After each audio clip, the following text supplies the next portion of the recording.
Hello சொல்லுங்கள் sir. எப்போ தான் அந்த 3 டார்கெட்டை முடிப்பீங்க? சாரி சார், நாளைக்கு கண்டிப்பாக 3த்தையும் முடிச்சிடுறேன் சார். நாளைக்குள்ளே முடிக்கலன்னா தயவுசெய்து வேலையை விட்டு நின்றுங்க.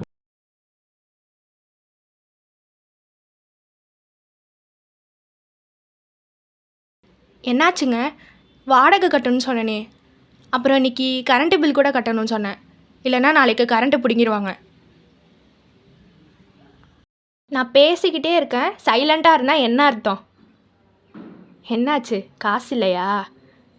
இதுக்கு தான் என் அப்பன்ட்ட அப்போவே சொன்னேன், கல்யாணம்லாம் வேணான்னு. உன் தலையில் கட்டி வச்சுட்டு போயிட்டாங்க. இப்படியே பண்ணிகிட்டு இருந்த என் அப்பா வீட்டுக்கு போயிடுவேன். வாயமுறி, நானும் வந்ததுலேருந்து பார்த்துருக்கேன், ஓவராக பேசிகிட்டே இருக்க. அப்படி தான் பேசுவேன், என்ன பண்ணுவேன்? இங்கே பாரு, என் பொறுமையை ரொம்ப சோதிக்கிற. எப்போ பார்த்தாலும் காசு காசுன்னு கேட்டுகிட்டே இருக்க. நீ வேலை பார்த்தா தானே சரி, ஒரு காசு வாங்குற கஷ்டம் நான். ஆமாம், இவர் தான் அதிசயமாக வேலைக்கு போகிறாரு. இங்கே பாரு, நீ இப்படியே பண்ணிகிட்டு இருந்தேன்னு வை, நம்ம மொத்தமாக பிரிஞ்சிட வேண்டியதான்.